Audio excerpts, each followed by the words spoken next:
এবং এটা বুঝতেই হবে যে বিজয়নগর রেডিওর কাকাবাবু সন্তু এবং এটা 13 বছর আগের থেকে এই ফ্র্যাঞ্চাইজিটা শুরু হয়েছে। আজকের যে বাচ্চারা তাদের কাছে পৌঁছানো, আমরা প্রমোশন বলছি না, তাদেরকে বোঝানো ভ্যালিউ অফ দিস শিশু সাহিত্য, এটা বোঝাই।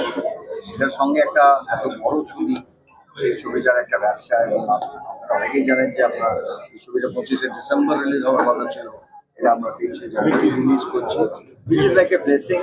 So yes, আমরা হোপ করছি যেভাবে সারা পাচ্ছি চারিদিক থেকে খুব ভালো ছবি হবে এবং মানুষজনরা একেবারে রেডি আছেন ব্যাগ ব্যাগ গুছিয়ে কাকাবাবু আর সন্ধ্যের সঙ্গে বিজয়নগরে যাওয়ার জন্য।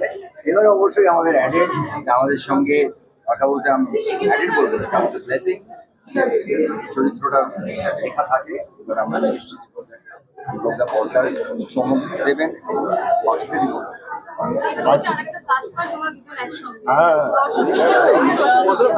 এইটা আমাদের ওই ট্রেলারে যেটুকু আছে না, ফ্রেমটা দেখে যে কত মানুষ কমেন্ট করছে এবং পজিটিভ কমেন্ট, দেখি কেমন যায়। মানে দেশও ভালো যায় না, আমরা ভালো যাই। এটা ম্যাজিকটা কাজ করেছে। এটা ছবিটাতে এই চরিত্রটা খুব ইম্পর্টেন্ট, বলবো না খুবই ইম্পর্টেন্ট, মানে এই মানুষটা ছাড়া কাকাবাবু তৈরি হয় না, সেটা সুন্দরভাবে চন্দ্রবাবু ব্যবহার হচ্ছে। আর কি বলবো, এটা সাকসেসফুল হোক, এটা ছবিটা দেখে এবার সবাই আমাদের কাজ আমরা করে নিয়েছি, হলে এসে গেছে, বিজয়নগর দেখে সবাই, এবং কাকাবাবুর সন্তুকে আমরা যাতে আবার ফিরিয়ে আনতে পারি 2-3 বছর। হ্যাঁ, সরস্বতী পুজোর দিন আপনারা দেখবেন এখন প্রচুর 4 দিনের ছুটি থাকবে হয়ে গেছে। 4 দিন ধরেই আমাদের ভালো অ্যাডভান্স আছে, এবং আমি অনেস্টলি বলছি, মানে আমাদের কালকে একটা টেকনিক্যাল কারণে 1-2 করে হল আসছিল, এবং আমি দেখছিলাম যেটাই আসছে তার 1-1.5 ঘন্টার মধ্যে 40টা টিকিট, মানে মানুষজন না তৈরি আছে। কারণ কাকাবাবুটা আসলে একটা সিনেমা নয়, আমি বারবার বলি এটা বাঙালির একটা ইমোশন, এই ইমোশনটাকে আমরা ফিরিয়ে আনার চেষ্টা করি উইথ অল অনেস্টি। এই কথাটা বললাম, অনেস্টি খুব দরকার সিনেমাতে, এটা বোধহয় আমরা দুজনে প্রায় আলোচনা করে থাকি। অনেস্টি নিয়ে একটা ছবি বানানো, অনেস্টির সাথে মানুষের কাছে ছবি দেখে আসা, তারপরে দর্শকের কাছে টেনশন যে আমাদের দুজনেরই টেনশন বেশি, আমার বেশি হয়, বেশি হয়। আমি তো চিরকালই লাফিয়ে বেড়াই, তো আমার টেনশন এবং কাকাবাবু মানেই নস্টালজিয়া, কাকাবাবু মানেই সেই ছোটবেলায় ফিরে যাওয়া।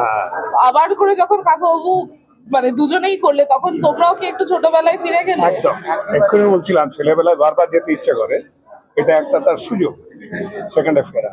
আজকে সকালবেলা বলছিলাম, আমার ওখানে স্পোর্টস হচ্ছিল আমার বাড়ির সামনে স্টেডিয়ামে, সেখান থেকে ভেসে আসছিল গোপী গান, বাগবানের গান, তারপরে তার মিউজিকটা। আমি বললাম এই মনে পড়ে যাচ্ছে, সেই কোথায় যেন দেখেছিলাম, কবে যেন দেখেছিলাম কলেজে গেছি, প্রত্যেকটা বাচ্চা বাংলা গান গাইছে, মানে কাকাবাবু গাইছে, বাটকরাও গাইছে, মনের মানুষের গান গাইছে।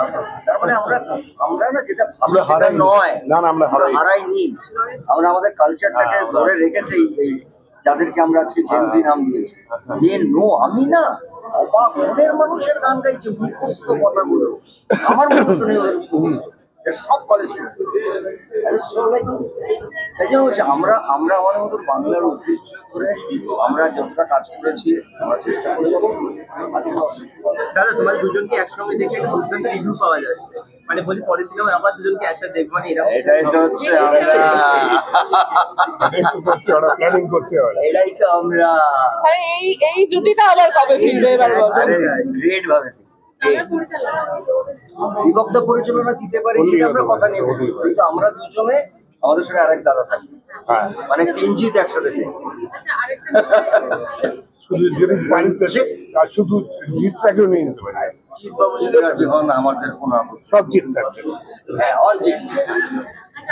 তাহলে সেটাও কি তখন ট্রেন্ডিং এ পাওয়া যাবে? হ্যাঁ, পাওয়া যেতে পারে। এখন থেকে তো ট্রেনিং